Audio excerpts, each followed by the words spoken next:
Sir मैं 47 से लेकर अब तक जब कश्मीर का इतिहास देखता हूं, दिक्कतें आपके समय नहीं, ऐसा कि नहीं, पहले भी थी, बहुत दिक्कतें थी सर। कश्मीर में एक मेन स्ट्रीम हुआ करता था, लेकिन उस मेन स्ट्रीम का जिबा कर दिया गया, कत्ल हो गया, वो मेन स्ट्रीम नहीं एग्जिस्ट करता है।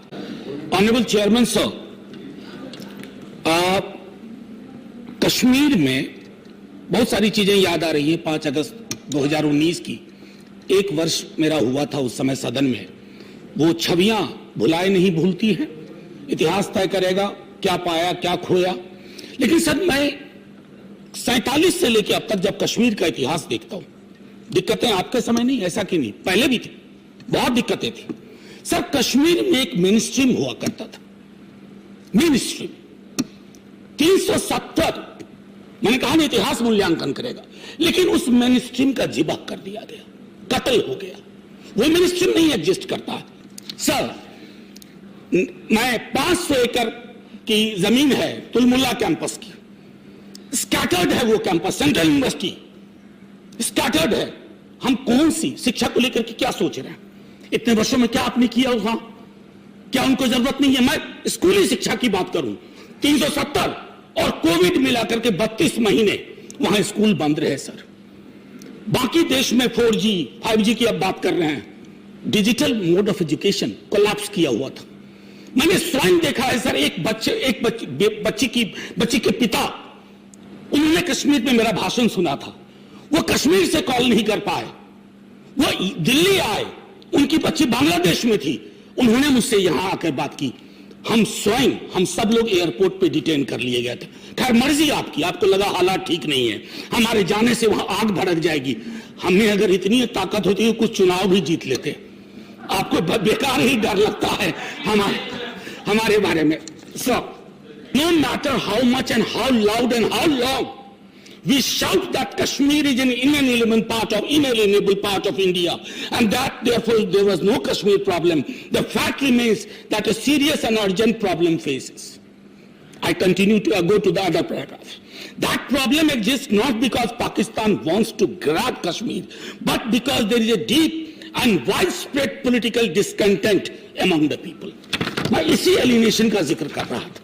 फिल्म की बहुत चर्चा है, मेरा व्यक्तिगत तौर पे कोई विरोध नहीं है कि कोई भी एक्सपीरियंस, पेनफुल एक्सपीरियंस डॉक्यूमेंट, मैंने खुद देखी है फिल्म, मैंने परजानियां भी देखी है, मैंने राम के नाम भी देखी है, मैंने ट्रायम्फ ऑफ विल देखी है जो लेनी रफंसल ने बनाई थी जर्मनी में। मैं सिर्फ इतना कहना चाहता हूं सर, इस देश के भारत माता की छाती पे बहुत दाग है। 47 का तमस डॉक्यूमेंट करता है सर, उसके बाद 83 में नल्ली होता है, 84 में सिखों के साथ होता है, 2002 में गुजरात होता है सर। ये सारे दाग हैं कश्मीरी पंडितों के दाग के साथ साथ, ये सारे दाग, ये घाव, ये हमें रिकंसिलिएशन से भरने होंगे। एक घाव और दूसरे घाव के बीच में तेजाब डाल करके आप कुछ नहीं हासिल करेंगे। भारत माता और लहूलुहान होगी, और जब लहूलुहान होगी ना सर, तो कुछ भी नहीं बचेगा, क्योंकि वोट की फसल का भी एक थ्रेशोल्ड वैल्यू है। आप सर, अनिल भाई, मैंने टोका नहीं था, बस कुछ 2-3 बातें कहकर बैठ जाऊंगा, आप चिंता ना करें प्लीज सर। एक टर्म है, मैंने कहा ना कि हाफ वीडो, मैं नहीं जानता हूं कितने सत्ता पक्ष के हमारे लोग, ये हाफ वीडो पूरे देश में प्रयोग नहीं होता।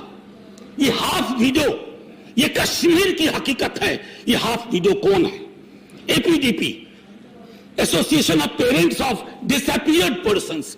ये टर्म पूरे भारत में उपयोग नहीं होता है, कश्मीर में होता है। मैं इसलिए कह रहा हूं कि मेरी चिंता को, मेरी आलोचना को अपनी वैचारिक आलोचना मत समझिए। मैं कल सदन में नहीं रहूंगा, आप में से भी कई लोग नहीं रहेंगे, लेकिन कश्मीर होगा, कश्मीरियत होगी, इंसानियत होगी, क्योंकि अटल जी से ज्यादा कोई नहीं जानता था।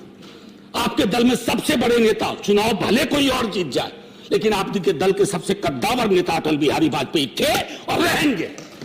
और उस अटल जी ने न सिर्फ बोला, लिखा कि इंसानियत, कश्मीरियत, जमहूरियत, इससे बड़ी चीज क्या हो सकती है?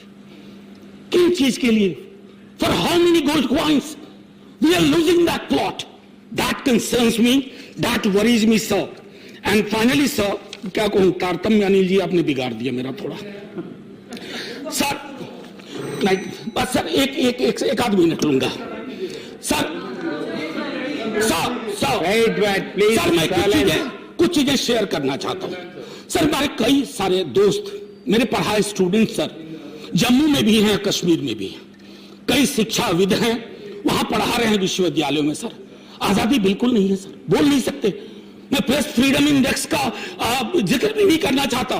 प्रेस फ्रीडम को अगर देखना है तो कश्मीर में जाके हम देखें। खुर्रम परवेज, बताइए तो क्या गुनाह था? सच बोलना गुनाह हो जाएगा? ये नहीं होना चाहिए ना सर। अगर किसी ने कोई गलती की है तो बात करिए। मैं ये कहना चाहता था, और आखिरी में सर, जब कश्मीर फाइल्स पे लोगों ने कहा, मेरी एक स्टूडेंट थी सर, एमफिल साइमा रहमान, वो रेडियो जॉकी है। हम लोग बैठ के बात कर रहे थे कि किस विषय पे किया जाए एमफिल, उसका एमफिल। हमने कहा कश्मीर पंडित पे करो। ये बहुत पहले की बात है, आप सरकार में नहीं आए थे, मतलब ये वाली मोदी जी की सरकार नहीं आई थी सर। पूछा उसने क्यों? मैंने कहा कि एक मुसलमान लड़की कश्मीरी पंडित के दर्द और गम को समेट करके लोगों के समक्ष रखेगी, ये हिंदुस्तान है सर। और हमें बता रहे हैं लोग राष्ट्रवाद, ये राष्ट्रवाद। सर मैं आखिरी टिप्पणी यही करूंगा, प्लीज, कि सर इससे पहले कि यहां सब कुछ बदल जाए, ये बदला लेने वाले फलसफे को ही आकर के बदल दें, ये सब नहीं होना चाहिए। आखिरी में सर, जय हिंद बोलने से पहले, ये भगवत रावत जी की कविता है, मैं इससे खत्म करूंगा।